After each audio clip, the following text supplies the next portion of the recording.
আসসালামু আলাইকুম। তুরস্কের ইস্তাম্বুল থেকে আপনাদের সাথে আছি। আমি সরোয়ার আলম। ইরান এবং আমেরিকার মধ্যে সমঝোতা চুক্তি কবে স্বাক্ষর হবে? গতকাল আমেরিকার প্রেসিডেন্ট বলেছেন যে তাদের মধ্যে একটা সমঝোতা মোটামুটি সম্পন্ন হয়েছে এবং খুব শীঘ্রই এটা স্বাক্ষরিত হতে পারে।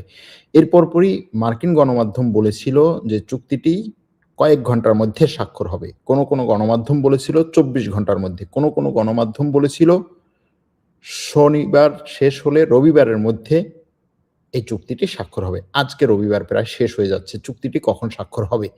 এই প্রশ্ন আপনার মাথায় উকিঝুঁকি দিতে পারে। কিন্তু যদি এটার উত্তর খুঁজতে চাই, এক কথায় যদি দিতে হয় তাহলে বলা যায় যে এই চুক্তি তখনই স্বাক্ষর হবে যখন মার্কিন প্রেসিডেন্ট ডোনাল্ড ট্রাম্প ইসরায়েলের প্রধানমন্ত্রী নেতানিয়াহুর কাছ থেকে সবুজ সংকেত অথবা অনুমতি পাবেন। যদিও মার্কিন গণমাধ্যম বলছে যে চুক্তিটির স্বাক্ষর করাটা পুরোপুরি নির্ভর করছে ডোনাল্ড ট্রাম্প এবং ইরানের সর্বোচ্চ ধর্মীয় নেতা মুজতবা খামেনেইর উপরে। কিন্তু বাস্তবিক হচ্ছে এই চুক্তি নিয়ে গতকাল পর্যন্ত যে কথাবার্তা হয়েছিল, গতকাল পর্যন্ত তাদের মধ্যে যে আলোচনা যেই বিষয়গুলোতে সমঝোতা হয়েছিল, আজকে ট্রাম্প এবং নেতানিয়াহুর মধ্যে ফোন আলাপের পরে মার্কিনীদের সুর পাল্টেছে। কিভাবে পাল্টেছে সে বিষয়ে আসছি এবং এই বিষয় নিয়ে আরো বিস্তারিত আলোচনা করব। তবে দর্শকদের কিছু প্রশ্ন আসছে, প্রশ্নগুলোর উত্তর দেই। আপনারাও প্রশ্ন করতে পারেন এই বিষয়ে এবং এই বিষয়ের সাথে সম্পৃক্ত আরো বিভিন্ন ধরনের প্রশ্ন আছে। এক দর্শক প্রশ্ন করেছেন যে সুদানে আকিঞ্জি ড্রোন নাকি রাফায়েল ফাইটার জেটকে ভূপাতিত করেছে, এই ব্যাপারে একটা খবর দেখেছি। খবরটা কি সত্য? না, এই খবরটা সত্য না। আকিঞ্জি ড্রোন রাফায়েল ফাইটার জেটকে ভূপাতিত করে নাই।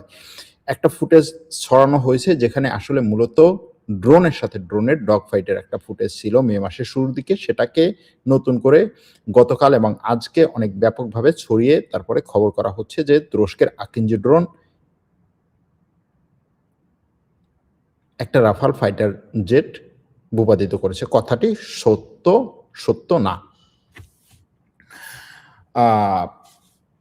তুরস্ক ইসরায়েলের বিরুদ্ধে F-35 যুদ্ধবিমান কোনোদিনই ব্যবহার করতে পারবে না, তাহলে কেন এত মরিয়া F-35 যুদ্ধবিমান কেনার জন্য? F-35 যুদ্ধবিমান ইসরায়েলের বিরুদ্ধে ব্যবহার করতে না পারলেও তুরস্কের দেশের মধ্যে অভ্যন্তরীণ তার যে সীমা, জলসীমা এবং আকাশসীমা সেগুলোতে ব্যবহার করতে পারবে এবং সেটা ব্যবহার করতে পারা মানে হচ্ছে মূলত গ্রিসের বিরুদ্ধে সে সরাসরি এটাকে ব্যবহার করতে পারা। অথবা শুধুমাত্র সেখানেই না, সে সিরিয়ার আকাশেও এটা ব্যবহার করতে পারবে। অর্থাৎ শুধুমাত্র একটা ফাইটার জেট সে ইসরায়েলের বিরুদ্ধে বা ইসরায়েলে গিয়ে আক্রমণ করতে পারবে না, এজন্য সে ফাইটার জেট কিনবে না, বিষয়টা সেরকম না। ইসরায়েল, আমেরিকা, ইরান যুদ্ধের সর্বশেষ পরিস্থিতি কি? এই শান্তি চুক্তি কতদিন চলবে? এটার উপরে একটু কথা বলেন, এক দর্শক বলেছেন। এটার উপরে কথাটা হচ্ছে, আমি এভাবে বলি। নেতানিয়াহু কয়েক ঘন্টা আগে একটা টুইট করেছেন এবং তিনি বলেছেন যে মার্কিন প্রেসিডেন্ট ডোনাল্ড ট্রাম্পের সাথে গতকাল তারা যে একটা MOU, মেমোরান্ডাম অফ আন্ডারস্ট্যান্ডিং পৌঁছেছেন, মোটামুটি স্বাক্ষর না করলেও এই মেমোরান্ডাম অফ আন্ডারস্ট্যান্ডিং অর্থাৎ সমঝোতার স্মারকে পৌঁছেছেন। কোন বিষয় নিয়ে? হরমুজ প্রণালী উন্মুক্ত করা নিয়ে তারা যে সমঝোতায় পৌঁছেছেন এবং পরবর্তী চুক্তিগুলো, পরবর্তী আলোচনাগুলো কিভাবে হবে এটা নিয়ে তারা যে একটা এগ্রিমেন্টে পৌঁছেছেন সেটা নিয়ে তিনি ট্রাম্পের সাথে আলোচনা করেছেন এবং তার কথা হচ্ছে ট্রাম্প আর আমি দুজনেই এই বিষয়ে ঐক্যমতে পৌঁছেছি যে অবশ্যই একটা ফাইনাল চুক্তি এমন হতে হবে যেখানে ইরানের হাতে কোনো ধরনের পরমাণু অস্ত্র যেতে পারবে না এবং ইরানের হাতে কোনো সমৃদ্ধ করা ইউরেনিয়াম থাকতে পারবে না। অবশ্যই ইরানের ইউরেনিয়াম সমৃদ্ধ করার যেই সমস্ত স্থাপনাগুলো আছে, পরমাণু স্থাপনাগুলো আছে, সেগুলোকে অবশ্যই ধ্বংস করতে হবে। ইরানের ইউরেনিয়ামকে তার হাত থেকে অবশ্যই কেড়ে নিতে হবে। এটা হচ্ছে নেতানিয়াহুর সর্বশেষ টুইট বা বক্তব্য। তার এই সর্বশেষ টুইট বা বক্তব্যের পরে মার্কিন প্রেসিডেন্ট ডোনাল্ড ট্রাম্পের প্রশাসন থেকে অর্থাৎ তার উপদেষ্টারা মার্কিন গণমাধ্যমে আস্তে আস্তে বলা শুরু করছে যে না আসলে তো আমাদের এই ইরানের সাথে এরকম কোনো কথাই হয়নি যে ইরান তার পরমাণু তার হাতে থাকবে, ইরান সমৃদ্ধ করা পরমাণু তার হাতে রাখতে পারবে, এরকম কোনো চুক্তি আমরা করতে যাচ্ছি না। গতকাল পর্যন্ত আমেরিকার কথা কি ছিল যে হ্যাঁ, ইরান পরমাণু নিয়ে বা পরমাণু এই ইউরেনিয়াম নিয়ে পরমাণু স্থাপনা পরমাণু কতদিন পর্যন্ত সে এই ইউরেনিয়াম সমৃদ্ধ করতে পারবে কি পারবে না এটা নিয়ে পরবর্তীতে আলোচনা হবে। কিন্তু এখন আমরা যে সিদ্ধান্তে পৌঁছেছি সেটা হচ্ছে হরমুজ প্রণালী উন্মুক্ত করে দেবে ইরান, আমরাও ইরানের উপর থেকে এই যে নৌ অবরোধ সেটা তুলে নেব। ইরানের উপর থেকে আস্তে আস্তে আমরা নিষেধাজ্ঞা তুলে নেব, অর্থনৈতিক নিষেধাজ্ঞা তুলে নেব যদি ইরান তার এই পরমাণু স্থাপনা নিয়ে, অর্থাৎ সে যদি সরাসরি ঘোষণা দেয় যে সে পরমাণু অস্ত্র বানাবে না এবং তার পরমাণু স্থাপনা একটা নির্দিষ্ট সময় পর্যন্ত যদি কার্যক্রম স্থগিত রাখে। শুরুতে আমেরিকা বলেছিল 20 বছর, পরবর্তীতে সেটাকে যে পরবর্তীতে আমরা আলোচনা করব। কিন্তু জাস্ট গতকাল ট্রাম্প এই কথা বলার পরে, আজকে নেতানিয়াহুর সাথে কথা বলার পরে ট্রাম্প, নেতানিয়াহু এবং মার্কিন গণমাধ্যমগুলো যেভাবে খবরটা করছে সেটা হচ্ছে এরকম। ট্রাম্প বলছে আজকে যে চুক্তি, ফাইনাল চুক্তি স্বাক্ষর না হওয়া পর্যন্ত আমরা ইরানের উপর থেকে নৌ অবরোধ তুলব না, আর নৌ অবরোধ না তোলা পর্যন্ত হরমুজ প্রণালী খোলার কোনো সম্ভাবনা নাই। তাহলে কোন জায়গায় চুক্তিতে আসলেন? হরমুজ প্রণালী যদি ফাইনাল চুক্তিতে না আসা পর্যন্ত না খোলে, হরমুজ প্রণালী না খুললে যদি নৌ অবরোধ না তোলা হয়, নৌ অবরোধ না তুললে যদি ইরান পরমাণু স্থাপনা নিয়ে এবং পরমাণু প্রকল্প নিয়ে যদি কোনো ধরনের আলোচনায় না বসে, কোনো ধরনের আলোচনায় না বসলে যদি সেই আলোচনায় অগ্রগতি না হয়, সেই আলোচনায় অগ্রগতি না হলে যদি ইরানের এই পরমাণু স্থাপনা নিয়ে ফাইনাল কোনো সিদ্ধান্তই না হয়, তাহলে কোনো চুক্তি হবে না। তাহলে আমরা কোন জায়গায় এসে পৌঁছলাম? প্রশ্নটা হচ্ছে এখানে। গতকাল ট্রাম্প যে ব্যাপক পরিমাণে হচ্ছে হাইলাইট করলেন যে আমরা একটা চুক্তির একেবারে ফাইনাল পর্যায়ে, একেবারে শেষ পর্যায়ে চলে আসছি। আমি গতকালকে বলেছিলাম যে চুক্তির শেষ পর্যায়ে চলে আসলেও সেখানে সাইন করা বাকি আছে, কারণ হচ্ছে নেতানিয়াহু যতক্ষণ পর্যন্ত ট্রাম্পকে এই চুক্তি নিয়ে ওকে না বলবে ততক্ষণ পর্যন্ত ট্রাম্প এই চুক্তি নিয়ে কোনো ধরনের স্বাক্ষরে যেতে পারবে না। আজকেই এটা দেখা গেল যে নেতানিয়াহু এবং ট্রাম্প তারা ফোনালাপ করার পরে এই চুক্তি নিয়ে তাদের মধ্যে এখন গতকালকের কথা থেকে আজকে ভিন্ন কথা হচ্ছে।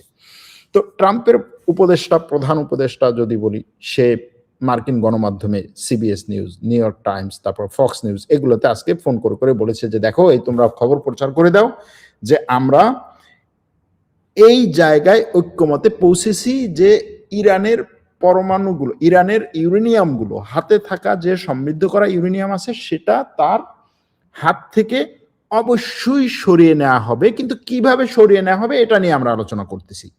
সরিয়ে নেওয়া যে হবে না এরকম কোনো বিষয় নাই, তার কাছ থেকে অবশ্যই এই ইউরেনিয়াম সরিয়ে নেওয়া হবে। এক্ষেত্রে আমরা ঐক্যমতে পৌঁছেছি, এটার উপরে ভিত্তি করেই আমাদের চুক্তি বা আলোচনা চলছে। এবং এখন যে জিনিসটা ফাইনাল করার চেষ্টা করছি যে এটা কিভাবে তার হাত থেকে সরিয়ে নেব। আর ইরানের পক্ষ থেকে বলা হচ্ছে ইউরেনিয়াম সরানো নিয়ে কোনো ধরনের আলোচনাই নাই। এই চুক্তি মানে প্রাথমিক যে চুক্তি স্বাক্ষর করার কথা বলা হচ্ছে সেই চুক্তিতে বিষয়গুলো এরকম যে হরমুজ প্রণালী খুলে দেওয়া হবে, ইরানের উপর থেকে অবরোধ তুলে নেওয়া হবে, ইরানের নিষেধাজ্ঞা আস্তে আস্তে শিথিল করা হবে, ইরানও ইউরেনিয়াম নিয়ে আলোচনা করবে, আর ইরান বিশ্বের কাছে ঘোষণা দেবে যে সে পরমাণু অস্ত্র বানাবে না। এটা ইরানের রাষ্ট্রপতি আজকেই বলেছে যে আমরা পরমাণু অস্ত্র বানাবো না। এই ক্ষেত্রে আমাদের আজকে নতুন কথা না, এটা আরো আগের কথা, সেটা সে বিশ্বের কাছে ঘোষণা দিয়েছে। এখন এই জায়গায় এসে চুক্তি কবে স্বাক্ষর হতে পারে? মার্কিন উপদেষ্টা, মার্কিন রাষ্ট্রপতির উপদেষ্টা বলছেন যে চুক্তি স্বাক্ষর রবিবারে হচ্ছে না, এ ব্যাপারে আপনারা নিশ্চিত থাকেন। কবে হবে সেটাও আমরা এই মুহূর্তে বলতে পারছি না, তবে আগামী এক সপ্তাহের মধ্যে চুক্তি হবে। অর্থাৎ ঘুরে ফিরে সেই আগের জায়গায় গেলাম, ঘুরে ফিরে সেই আগের জায়গায় গেল, বলে না ব্যাক টু দ্য ফিউচার, অর্থাৎ সামনে যাওয়ার চেয়ে ঘুরে ফিরে পিছনেই গেল। তো ইরানের কথা একরকম, মার্কিন যুক্তরাষ্ট্রের কথা অন্যরকম। মার্কিন যুক্তরাষ্ট্রের রাষ্ট্রপতি গতকালকে সব দেশের রাষ্ট্রপ্রধানদের সাথে আরব এবং মুসলিম দেশের রাষ্ট্রপ্রধানদের সাথে কথা বলেছেন। তার সেই কথা বলার পরে তার সেই ঘোষণা যে আমরা একটা সমঝোতা চুক্তি স্বাক্ষর করতে যাচ্ছি এবং একটা এগ্রিমেন্টে খুব কাছাকাছি চলে আসছি, অল্প কিছু জিনিস বাকি আছে। মার্কিন গণমাধ্যমগুলো বলল কিছু শব্দ চয়নের জাস্ট হচ্ছে পার্থক্য আছে, সেগুলো শেষ হচ্ছে। কিন্তু আজকে নেতানিয়াহুর সাথে ফোন করার পরে সবকিছু উল্টে পাল্টে গেল, গণেশ উল্টে গেল বলে না, গণেশ উল্টে গেল, এরকম একটা অবস্থা। দেখা যাক শেষ পর্যন্ত নেতানিয়াহু ট্রাম্পকে চাপ দিয়ে কোন লেভেলে নিয়ে যেতে পারে, আর ইরানের এই অনর অবস্থান থেকে ইরান কতটা দূরে সরে আসে, ইরান সত্যি সত্যি তার এই পরমাণু তার এই যে ইউরেনিয়ামগুলো এগুলো আমেরিকার হাতে ছেড়ে দেয় কিনা এবং তার এই পরমাণু স্থাপনাগুলো ধ্বংস করে কিনা। ট্রাম্প বলছেন যে আমরা বর্তমানে যেই চুক্তিটাতে আসছি ইরানের সাথে, এটা ওবামার আমলে 2015 সালে যে চুক্তিটা হয়েছিল তার থেকে অনেক ভালো একটা চুক্তি। কারণ কি? কারণ হচ্ছে ওবামার সময় ওবামা বলেছিল যে ইরান একটা নির্দিষ্ট লেভেল পর্যন্ত তার পরমাণু সমৃদ্ধ করতে পারবে, কিন্তু আমরা বলছি যে তার তো পরমাণু সমৃদ্ধ করার কোনো সুযোগই নেই, তার হাতে থাকা ইউরেনিয়ামগুলো, তার ইউরেনিয়াম সমৃদ্ধ করার কোনো সুযোগই নেই, তার হাতে থাকা ইউরেনিয়ামগুলোকে আমরা পুরোপুরি নিয়ে যাব। দেখা যাক চুক্তিটা কোথায় যায়, কি হয়। কিন্তু এই চুক্তি নিয়ে এই যে টাল বাহানা, এগুলো গত প্রায় 1.5 মাস ধরে চলছে, ভাবে বোঝা যায় যে হয়তো আরো কিছুদিন চলবে। কিন্তু আমার প্রশ্ন হচ্ছে যে শুধুমাত্র এই জিনিসের জন্য ট্রাম্প তার ছেলের বিয়ে ছেড়ে তারপরে হচ্ছে অফিসে ফিরেছে গতকালকে, নাকি অন্য কিছু? এখন আমার মাথায় এই প্রশ্ন যে এই ধরনের আলোচনাগুলো সব এই কি বলে চুক্তি নিয়ে যে সমস্ত আলোচনাগুলো গতকাল থেকে হয়েছে, এগুলো করার জন্য তার ওভাল অফিসে আসার দরকার ছিল কিনা, এটা একটা প্রশ্ন। সে দূর থেকেও এটা করতে পারত এবং সেটার জন্য তার এই 45 বছর বয়সের ছেলের যে বিয়ে, না 47 বছর বয়সের ছেলের যে বিয়ে, সেই বিয়ে ছেড়েও তার আসার দরকার ছিল না। যাই হোক, তার যেই ছেলের বিয়ে, সেই ছেলের কিন্তু আবার অনেকগুলো ছেলে মেয়ে আছে আর কি। এটা হচ্ছে তার দ্বিতীয় অথবা তৃতীয় বিয়ে এবং মানে বুড়ো বয়সের ছেলের বিয়ে আর কি, সহজ কথা যেটা। সেই বিয়ে ছেড়ে আসলে তেমন কোনো সমস্যা না, কিন্তু তারপর মার্কিন প্রেসিডেন্ট তার ছেলের বিয়েতে তিনি থাকবেন না, এটা কেমনে হয়? যদিও বিয়ে অনুষ্ঠানে ছিলেন, কিন্তু বিয়ের পরে যে তাদের যে মূল অনুষ্ঠান সেখানে তিনি ছিলেন না, তড়িঘড়ি করে চলে আসছেন এবং ধারণা করা হচ্ছিল যে হয়তো ইরানের উপরে বড় ধরনের হামলা অথবা ইরানের সাথে একটা চুক্তির ফাইনাল রফাদফা করবেন, কিন্তু সেখানে তাকে ঠেকিয়ে দিল এই নেতানিয়াহু। দেখা যাক শেষ পর্যন্ত কি হয়, আমরা দেখতে থাকব। তবে একটা চুক্তিতে যেতে হবেই, এটা ছাড়া কোনো উপায় যে নেই সেটা মোটামুটি আমরা এখন নিশ্চিত। বিশ্বকে বোকা বানাচ্ছে আমেরিকা, আর বিশ্বের মানুষ আমেরিকার ধোঁকাবাজিকে বিশ্বাস করে আনন্দিত হচ্ছে। এখনো যারা আমেরিকার ধোঁকায় পড়ে আছে তারা বোকার রাজ্যে বাস করছে। ধোঁকায় যে পড়ে আছে আসলে তারা মনে হয় না যে একেবারে ধোঁকায় পড়ে আছে, আমেরিকার ধোঁকায় মানুষ দৌড়াচ্ছে। কিন্তু এখানে সব ধোঁকার চেয়ে বড় জিনিস হচ্ছে আমেরিকা বিভিন্ন ধরনের কল কবজা সাজিয়ে তারপরে হচ্ছে তার বিভিন্ন ধরনের সিস্টেম নিয়ে সে আপনার চোখের সামনে মিথ্যা কথা বলছে, কিন্তু আপনি কিছু বলতে পারছেন না, এরকম একটা অবস্থা। যেমন ধরুন গতকালকে না জানো গত পরশুদিন মার্কিন প্রেসিডেন্ট একটা পোস্ট করলো, পোস্টে বললো যে তুরস্কের রাষ্ট্রপতি রেজেপ তাইয়িপ এরদোগান আমাকে বলেছে যে আমি হচ্ছি এমন একজন নেতা যেই নেতার জন্য সারা বিশ্ব শত শত বছর পর্যন্ত অপেক্ষা করছে এবং এই শত শত বছর পর্যন্ত অপেক্ষা করার পরে আমাকে পেয়ে বিশ্ব আনন্দিত এবং আমি বিশ্বে এমন সব পরিবর্তন নিয়ে আসতে পারবো যেটা অন্য কোনো নেতার পক্ষে সম্ভব না। সেটা কে বলেছে? তুরস্কের রাষ্ট্রপতি এরদোগান।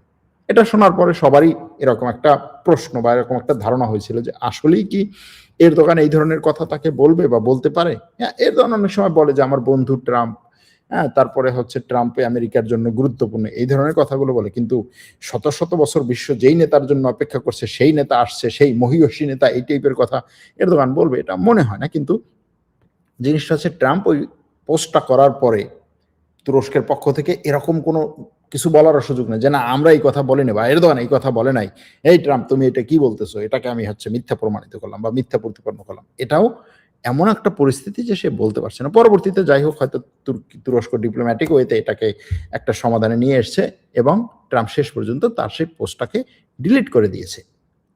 তো এই যে পরিস্থিতি এখন এখানে ধোঁকাবাজি, সে ধোঁকাবাজি করতেছে আপনি জানছেন, কিন্তু জানার পরেও অনেক সময় বিশ্বের বিভিন্ন দেশ তেমন কিছু করতে পারছে না। যখন সুযোগ পাবে তখন ঠিকই করবে। স্যার আমি কৃষিকাজ করি, আপনাকে সরাসরি লাইভে তেমন পাই না, কারণ আ খরচ কমাতে ওয়াইফাই ব্যবহার করি, তাও কয়েকজন মিলে চালাই, সব সময় না।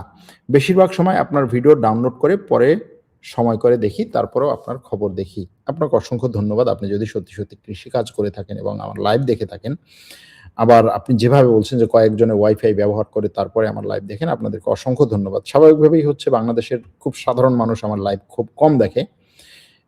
একটু যারা আন্তর্জাতিক বিশ্ব নিয়ে বেশি ঘাটাঘাটি করেন তারাই আমার লাইভ বা আমার ভিডিওগুলো বেশি দেখেন। সেই দিক থেকে আমি ধারণা করতাম যে হচ্ছে আমি বাংলাদেশের আপামর জনগণের কাছে পৌঁছতে পারি নাই। সুতরাং আপনার এই পোস্ট পেয়ে আমি অবশ্যই খুশি হলাম, এই কমেন্ট পেয়ে যে আপনারাও দেখেন এবং আন্তর্জাতিক বিষয়গুলো নিয়ে ধারণা রাখেন। বাংলাদেশ সম্পর্কে আমাদের চিন্তাধারা, দৃষ্টিভঙ্গি এভাবেই পাল্টাবে। বারাক ওবামার চুক্তি অনুযায়ী আমেরিকা ও ইউরোপ কি আর্থিক নিষেধাজ্ঞা তুলে নিয়েছিল? কাইন্ডলি জানাবেন। না, বারাক ওবামার চুক্তি অনুযায়ী আর্থিক নিষেধাজ্ঞা তুলে নেয়নি, হালকা একটু শিথিল করেছিল। আমি টেলিগ্রামে প্রশ্ন করেছিলাম যে তুরস্ক ইসরায়েলের বিরুদ্ধে এই প্রশ্নের উত্তর দিয়েছি। অসংখ্য ধন্যবাদ। টেম্পুর মতো জন্য ১০০ বর্ষ অপেক্ষা করছে শুধু ইহুদি আর নেতানিয়াহুরা। মার্কো রোমিও ভারতে আসার পরই রাশিয়া নতুন অফার দিয়েছে ভারতকে, মাত্র $70 থেকে $75 তেল দিবে। এটা কি জানি না ওটা কি। বাংলাদেশ আমেরিকার সাথে যে চুক্তি করেছে এবং সামনে আরো চুক্তি করবে, সেগুলোর প্রভাব কেমন পড়বে দক্ষিণ এশিয়াতে, বিস্তারিত একটু বলবেন কি? আমি বাংলাদেশে কোন চুক্তি করেছে এই ব্যাপারে আমার কোনো তেমন ধারণা নেই।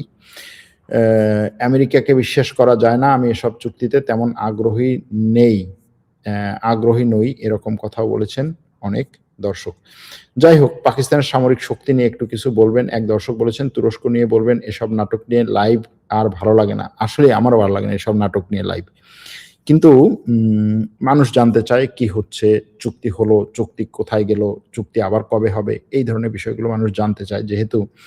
সেহেতু আমার দায়িত্ব, আমি মনে করি যে আমার দায়িত্ব হচ্ছে জানানো, এজন্যই বলতেছি। ট্রাম্পকে আসলেই চুক্তি চায়? ট্রাম্প অবশ্যই চুক্তি চায়। ট্রাম্পের চুক্তি চাওয়া ছাড়া কোনো উপায় নেই। চুক্তি না হলে কি আমেরিকা এখান থেকে সরে যেতে পারে? চুক্তি না করে আমেরিকা যদি এখান থেকে সরে যায় তাহলে কি ইরান বিপদে পড়বে? না, চুক্তি না করে আমেরিকা সরে গেলে আমেরিকা এখান থেকে বিপদে পড়বে। আমেরিকা বেশি বিপদে পড়বে, কারণ আমেরিকার এখানে অনেকগুলো বন্ধু রাষ্ট্র আছে, যে বন্ধু রাষ্ট্রগুলো এখানে চাইছে যে একটা চুক্তি হোক। চুক্তি না হয়ে সরে গেলে ইরান যতটা বিপদে পড়বে তার চেয়ে অনেক বেশি বিপদে পড়বে আমেরিকা। এই জন্যই তো ইরান চায় যে আমেরিকা যেন একটা চুক্তি করুক। আমেরিকা চায় যে ইরান যেন একটা চুক্তি করুক। কারণ হচ্ছে ইরান তো আমেরিকার উপরে গিয়ে আক্রমণ করে নাই, ইরানের উপরে আমেরিকা আক্রমণ করেছে। ইরান নিজেকে রক্ষা করার জন্য বিভিন্ন ধরনের কৌশল অবলম্বন করেছে, সেই কৌশলগুলোতে এখন আমেরিকা আটকে গেছে, যে কারণে আমেরিকার এখান থেকে সরে যাওয়ার জন্য চুক্তি দরকার। বিষয়টা হচ্ছে এই জায়গায়, সেই ইরানের বিভিন্ন ধরনের কৌশল এবং ইরানকে আক্রমণ, এই দুটো নিয়ে আমেরিকা এবং আমেরিকার বন্ধু রাষ্ট্রগুলো সবাই ঝামেলার মধ্যে পড়েছে। এই ঝামেলা থেকে বাঁচার জন্যই তারা আসলে একটা চুক্তি চায়। এই হচ্ছে মূলত ব্যাপার। ভিডিওতে আমি কমেন্ট দিয়েছি, যুদ্ধের অবস্থা কি হবে তাও বলে দিয়েছি, একটু দেখে নেবেন। আচ্ছা ঠিক আছে, থ্যাংক ইউ। এক দর্শক বলেছেন চুক্তি নিয়ে আপনার মন্তব্য কি? এই চুক্তি কি হবে? চুক্তি একটা হতেই হবে, কারণ এখান থেকে আমেরিকার উঠে যাওয়া ছাড়া কোনো সুযোগ নেই, মানে স্বল্প সময়ের মধ্যে। কিন্তু দীর্ঘমেয়াদে হয়তো ভবিষ্যতে একটা নির্দিষ্ট সময় পরে ইসরায়েল আবার আমেরিকাকে এখানে আক্রমণের জন্য নিয়ে আসবে। কিন্তু চুক্তি হওয়া ছাড়া, ট্রাম্প যেই জায়গায় আছে সেখানে চুক্তি হওয়া ছাড়া কোনো উপায় নেই। ইসরায়েল আর আমেরিকা চুক্তি নিয়ে তাদের দেশের জনগণের আইওয়াশ করছে, আর তারা তাদের নীতি থেকে সরবে না, এটা হতে পারে। কিয়েভ রাশিয়ায় ব্যাপক হামলা করেছে, এটা কিসের ইঙ্গিত? আজকে দিনের বেলা যে লাইভটা করেছি সেটাতে বলেছি। এই চুক্তির বিষয়ে আপনি বারবার আপডেট দিবেন, ওদের আগ্রহ নিয়ে অপেক্ষায় থাকে। এই যে দর্শক বলছেন এই চুক্তির বিষয়ে বারবার আপডেট দিবেন, ওদের আগ্রহ নিয়ে অপেক্ষা করছে, এই ধরনের দর্শকদের জন্যই আসলে মূলত লাইভে আসা। যুদ্ধ কি আবার শুরু হওয়ার সম্ভাবনা আছে? এই পরিস্থিতিতে আপাতত মনে হচ্ছে না। হয়তো স্বল্প মেয়াদে বলতে 1-2 দিনের জন্য হয়তো আমেরিকা একটু বড় ধরনের আক্রমণ করে তারপরে চুক্তিটাকে ফাইনাল করতে পারে। এক দর্শক বলছেন ইসরায়েলের বেশি দিন আয়ু নেই, যদি সেটা হয় সেটা তো খুবই ভালো হবে। হামাস গাজাবাসীরা কি ইরান চুক্তির মধ্যে থাকবে? হ্যাঁ, ইরান বলছে থাকবে। সব ফ্রন্টই এই চুক্তির আওতায় থাকবে। আপনার নিজের মন্তব্য কি এই যুদ্ধ শেষমেশ এই যুদ্ধ কি চুক্তির মাধ্যমে শেষ হবে? আমার নিজের মন্তব্য হচ্ছে হ্যাঁ, শেষমেশ এই যুদ্ধ চুক্তির মাধ্যমে শেষ হতে বাধ্য। আমার মনে হয় না যুদ্ধটা দীর্ঘায়িত হতে যাচ্ছে। আমারও মনে হয় না যুদ্ধটা দীর্ঘায়িত হতে যাচ্ছে। এই যুদ্ধ শেষ হলে আপনি রাশিয়া ও ইউক্রেন নিয়ে ঘন, ঘন লাইভে আসবেন। এই যুদ্ধ শেষ হলে আমি আরো অনেক বিষয় নিয়ে লাইভে আসবো, যেই বিষয়গুলো আপনাদেরকে কেউই বলছে না। সেই সমস্ত বিষয় নিয়ে অবশ্যই লাইভে আসবো, ভিডিও দেব। চুক্তি হলেই কি আর না হলেই কি, যুক্তরাষ্ট্র, ইসরায়েল তাদের পশ্চিমা মিত্ররা যখন কোনো দেশের উপরে আগ্রাসন চালায় তখন তারা কোনো ধরনের ন্যায় নীতি বা আন্তর্জাতিক নিয়ম তোয়াক্কা করে না। কথা একেবারে 100% ঠিক। ভারত থেকে দেখছি, ভারতের সব দর্শকদের আন্তরিক মোবারকবাদ এবং শুভেচ্ছা জানাচ্ছি।